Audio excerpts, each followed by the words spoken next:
So we figured out how to bring over different size arrays from our starting sheet to our storage sheet here. We figured out how to get them in the right column, and we want them. What if instead of having them starting here on row 2, what if I wanted it to start down here on row 12? Seems like we should be able to find a way to do that. So let's go over to sheet 2. And let's say start row right here. And let's say I want to start on row 10. Okay, so this is D4. And I'm going to open up the macro that we've been working on. And I look over here, and how about we just take and put one in. Makes sense to call it O row, right? Equals, and I can use all of this stuff from before. Control C, Control V, and I know that I have it in cell D4 because I just put it there. And now O row can be defined as well. So when I come over here in my source cell range, rather than say it's source, well, it is sourced in row 1. That's always going to be the same. But now over here, I can say O row point get value. So that puts the row number here. Now, the O number get value is going to need to be that value plus the row value, right? So we need another variable. And we can't just use the O num get value. Actually, we could. Let's try this. I think this might work. I think I'm getting good enough to freelance a little bit here. We want to do an O row point get value. And what I'm saying now is that I'm adding these two numbers together, and just for grins I'm actually going to bracket these so that they're treated as one expression. And let's see if that worked.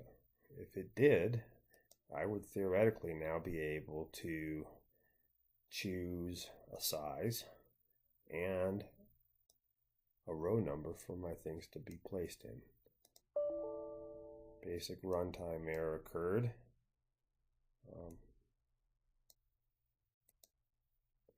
And now we get into a place where, okay, this process out here didn't work. First thing I'm going to try is I'm going to get rid of these parentheses that I added, trying to turn that into an expression. And I'm going to hit save. And maybe that would be all I need. And that is not. Okay. So it doesn't want me to do any type of math inside of here. So I need to do this in a different way. So I'm going to need a different variable for that. And so now what I need to do is I'm going to come down here, and what should we call this? How about we call it O float, since that number kind of floats around out there. And O float is going to be equal to O number point get point value.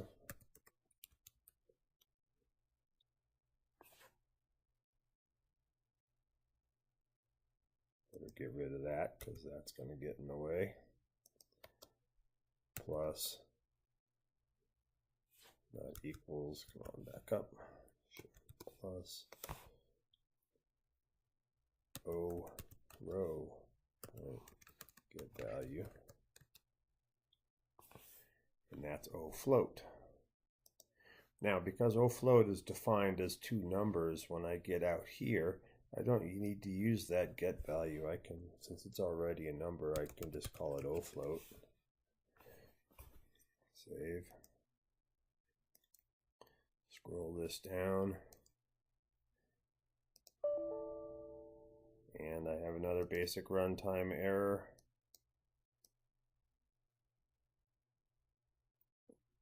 And you know what I ought to do? I better do print, P-R-I-N-T. I'm going to print ofloat. And hit save. And we'll come back over here and we're going to dig out what that number is. The number's 20. So now we need to be really careful here. We'll cancel out of here, and that shuts off the macro. 20 is the number, but if I'm going from 10, 1, 2, 3, 4, 5, 6, 7, 8, 9, 10, I'm actually at 19. See how that played? Not at 20.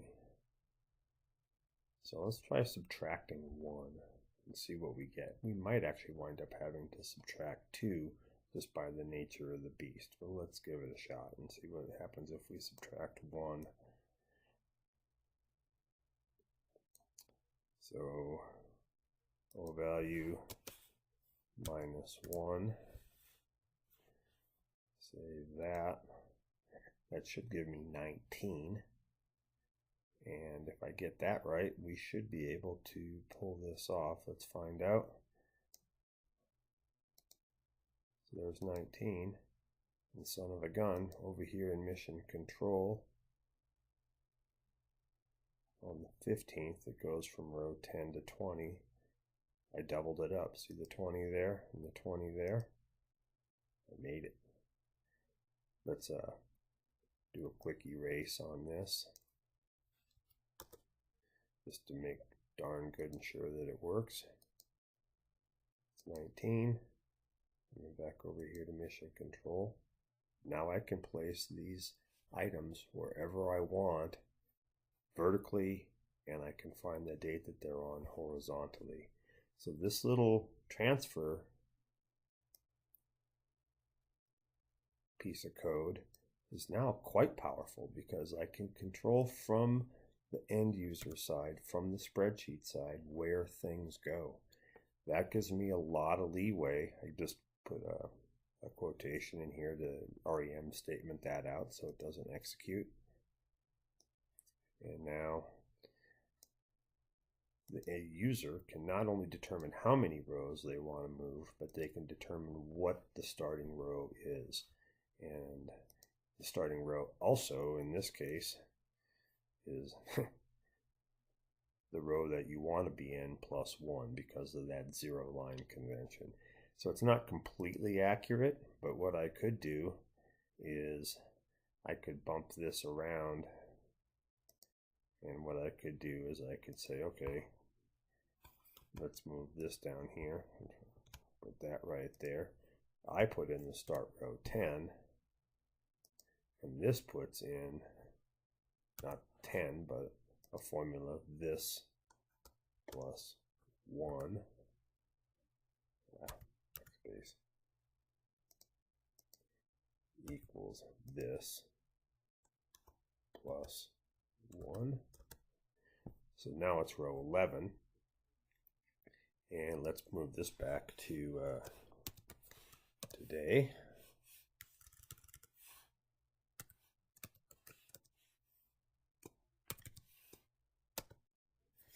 And hit export. And there you have it. Now I'm actually offset 2 rows because I should have put a minus, not a plus, in my formula. Dum-dum, come on.